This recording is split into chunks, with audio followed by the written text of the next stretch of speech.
Let's move over to the backfield. I want to talk James Conner here just briefly. Had a great season last year for fantasy, buoyed a lot by those touchdowns. Obviously, I shouldn't say obviously. I think that will come down a little bit this year. But do y'all see him being that bell cow running back for them now that Chase Edmonds has left?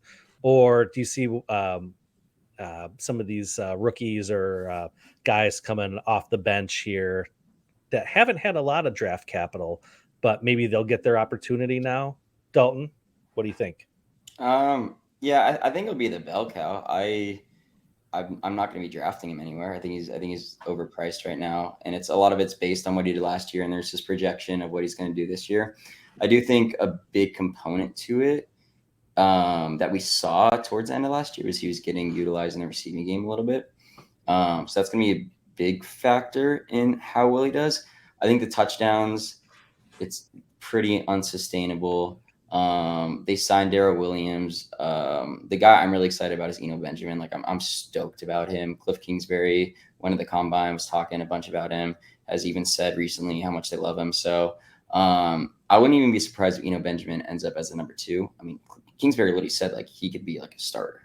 So I think it's Eno Benjamin potentially who takes some of the role there. Yeah, I mean that's the way I'm attacking it. Is I'm gonna fade Connor. I'm gonna take like last round of drafts in every single one of my drafts, and he has a 3-down skill set. Was productive in college. He's literally like the way I comp him is like almost like a Devin Singletary or Clyde Edwards-Helaire who's like a third stringer. Like he's the same type of running back as those guys, and he just hasn't really like fully gotten the opportunity yet. I mean, his first game he played last year, I'll never forget this. I was lit, and he I remember he took one carry, and this was against the Niners. I wish I had a Niners person here so I could absolutely. But I remember like he took one in the hole and he absolutely just trucked like Drake Kirkpatrick into the ground, touchdown. But he has juice. He has juice. And the good thing about him too is he is off the field, like he's a great locker room guy. So he graduated early from college. He was a junior at the Senior Bowl. Like he's a locker room guy. Coaches love him. Good skill set on the field. Like he checks a lot of the boxes you're looking for in a sleeper running back. And I think Eno Benjamin did absolutely smash this year. Oh, nice. I will keep that locked up here. So while you're talking about that, I pulled up the current ADP, and right now James Conner is going 16th overall for running backs, not overall in the draft, but 16th running back. Going right after him, we've got Cam Akers, Ezekiel Elliott, Antonio Gibson, Josh Jacobs, J.K. Dobbins. Alexis, would you draft Connor over all these running backs I named, or is that just way too high? It's way too high. That's just my opinion. And I like James Conner. It's not a diss towards James Conner. But yeah, I think for the particular running backs that you mentioned, I would be drafting them over him in terms of like my faith of them being productive next season. But yeah, I don't really know what to think about like the running back situation in Arizona. I'm not, it's not something I look at obviously too much, but from the outside looking in, it looks like James Conner is going to take that bell cow type of role. That's just, what I see looking at their depth chart. I like, Benjamin as well. I'd like to see him play more. I think I'm curious how they're going to use Keontae Ingram, who they drafted in the 6th round, I believe. I wasn't like as high on Ingram as everyone else was, but I feel that the Cardinals like are. So I'm curious what type of role he's going to have. But like just looking at their depth chart, it looks like James Conner is going to get most of the work. And maybe that is based off of last season's results. Maybe it's not, but yeah, I don't foresee him being like one of the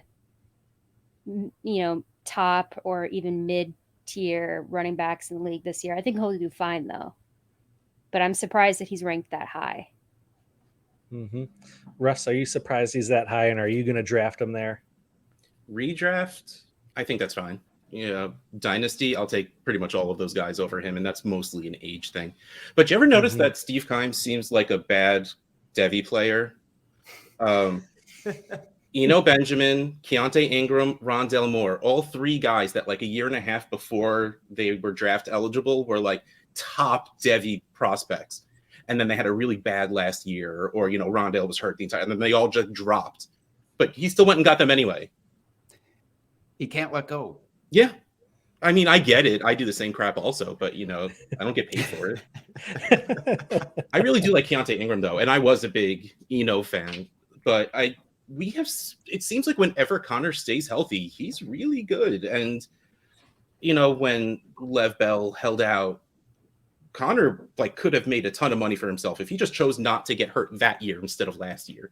He kept hurting his ankles, he kept getting hurt, but he stayed healthy when he had that workload last year. And if he could do that again, I don't see why. I mean, running back 16, that's not that hard to do if you stay healthy.